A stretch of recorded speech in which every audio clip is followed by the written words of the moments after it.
व्यंजन की, तो व्यंजन क्या होता है?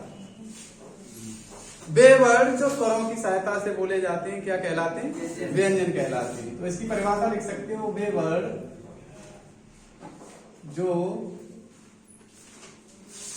स्वरों की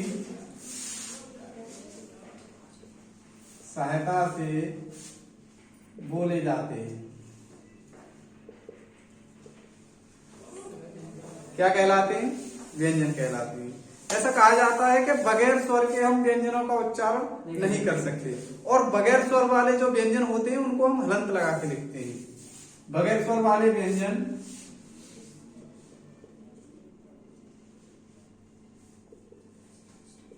वाले व्यंजनों को हलंत लगाकर लिखा जाता है। जैसे हमने लिखा का, इसको यदि व्यंजन का रूप देंगे तो क्या हो जाएगा? का।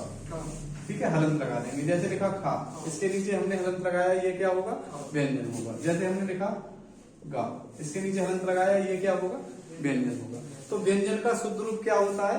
जिसके नीचे हलंत लगा हुआ होता है। एक क्वेश्चन, सर इसको क्या बोलेंगे हम? हमने लिख दिया का, ये क्या होगा? सर ये व्यंजन है या स्वर है? ये है क्या, या ये वर्ड है?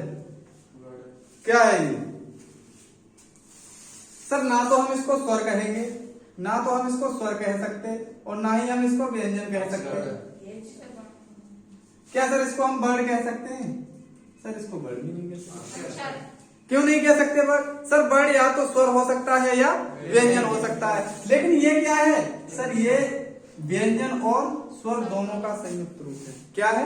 व्यंजन और स्वर दोनों का संयुक्त रूप है। तो इसको हम क्या बोलेंगे? सर इसको हम अक्षर बोल सकते हैं। इसको हम क्या बोल सकते हैं? अक्षर बोल सकते हैं। कोई समस्या नहीं। चलो आगे चलते हैं। बात करें हम वे वर्ड जो स्वरों की सहायता से बोले जाते हैं, व्यंजन कहलाते हैं, और व्यंजनों का उच्चारण बगैर स्वर के संभव नहीं है। बात करें हम व्यंजनों की, तो क्वेश्चन पूछा जाता है कि परंपरा के आधार पर व्यंजन कितने प्रकार के? परंपरा के आधार पर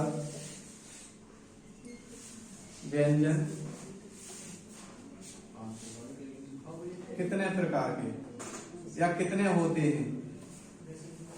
कितने होते हैं भाई? 52। सर परंपरा के आधार पर व्यंजन होते हैं 33। कितने होते हैं? 33। और कहां से कहां तक होते हैं? सर ये का से लेकर हा तक होते हैं। का से लेके हा तक होते हैं। कहां तक होते हैं? का से लेके हा तक होते हैं। बात करें आगे, संस्कृत भाषा में कितने व्यंजन थे?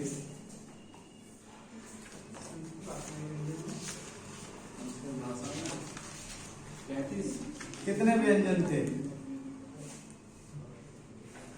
बताओ?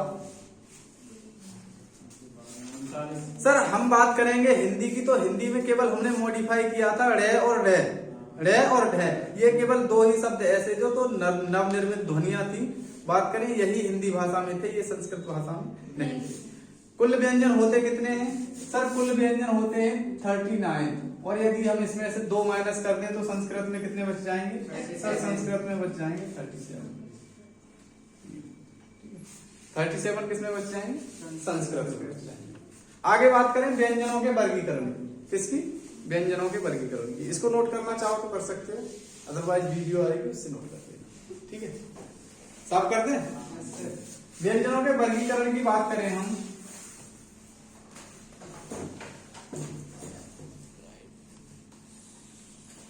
व्यंजनों के वर्गीकरण की बात करें,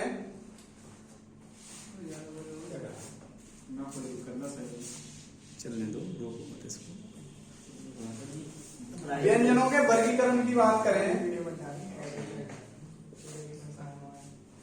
सर व्यंजनों का वर्गीकरण 4 प्रकार से हो सकता है। कौन कौन से व्यंजन हो सकते हैं?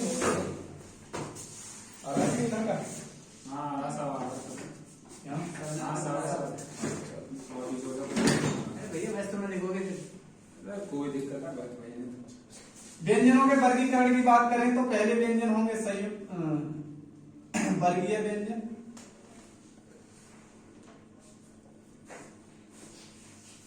दूसरे व्यंजन होंगे आपके वर्गीय व्यंजनों को ही स्पर्श व्यंजन कहते हैं भाई, स्पर्श अलग से नहीं होते हैं।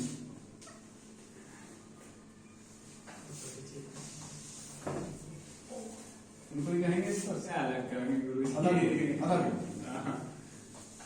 इसके बाद होते हैं अंतस्थ व्यंजन। इसके बाद आते हैं आपके संयुक्त व्यंजन, संयुक्त व्यंजन। और इसके बाद आते हैं आपके ऊष्म व्यंजन, और ऊष्म व्यंजन को ही हम क्या कहते हैं सर? ऊष्म व्यंजन को ही हम कहते हैं स्पर्श व्यंजन।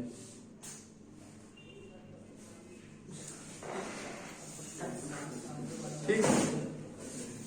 बात करें वर्गीय व्यंजन की तो ये सर का से लेकर मां तक माने जाते हैं। कुल संख्या की बात करें तो 25 होते हैं।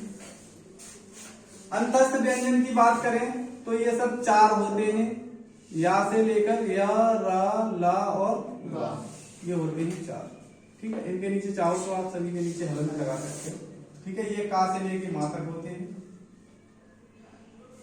और बात करें संयुक्त व्यंजन की तो ये भी 4 होते हैं। कहां से कहां तक होते हैं? ये होते हैं आपके छ, त्र, स्र और ये य। और बात करें स्पर्श व्यंजन की या ऊष्म व्यंजन की तो ये भी कितने होते हैं? ये थोड़ा उल्टा हो गया है, ये इधर होना चाहिए था। बात करें ये भी होते हैं 4। कौन कौन से होते हैं?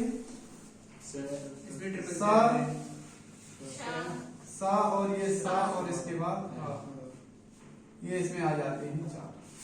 क्वेश्चन पूछा जाएगा कि सर वर्गीय व्यंजन कितने हैं? 4। अंतस्थ व्यंजन कितने हैं? वर्गीय व्यंजन 25, अंतस्थ व्यंजन 4, संयुक्त व्यंजन 4 और ऊष्म व्यंजन 4। लेकिन सर ये कितने होंगे? 25, 4, 29, 4, 23 और 4, 37। ये तो 37। सर 2 व्यंजन और होते हैं जिनका नाम है, इनको अलग लिख दूं है, जिनका नाम है द्विगुण व्यंजन। क्या नाम है? द्विगुण व्यंजन, या इनको उत्क्षिप्त व्यंजन भी कह दीजिए। ये कितने होते हैं सर? 2 होते हैं। कौन कौन से हैं सर? ये ढ़ हो सकता है और ये ढ़ हो सकता है। बात करें हम वर्गीय व्यंजन की, वर्गीय व्यंजन कौन कौन से होते हैं सर? वर्गीय व्यंजन होते हैं का से लेके मां तक। इसमें होते हैं 5 वर्ग, एक आपका क वर्ग, एक आपका च वर्ग, एक आपका ट वर्ग, एक आपका त वर्ग और एक आपका प वर्ग। ये 5 वर्ग जो होते हैं, इसीलिए इनको वर्गीय व्यंजन कहते हैं। यदि हम इसकी परिभाषा की बात करें तो वे व्यंजन, भाई स्पर्श व्यंजन शायद इसी को कहते हैं, आप लोग कंफ्यूज कर रहे हो।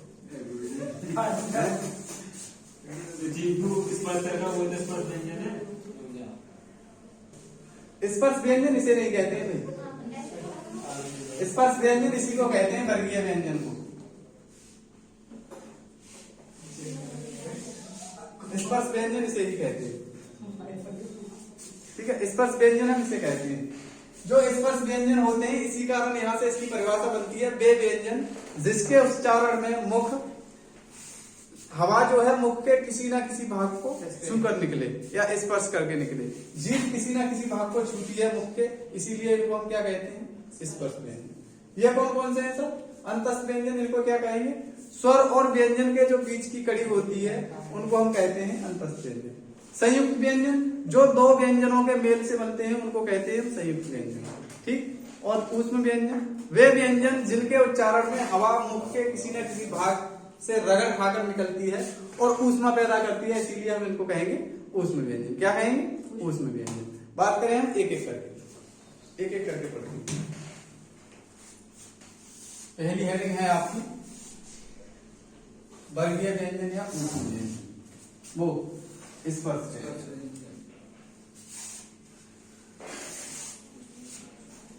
पहला है आपका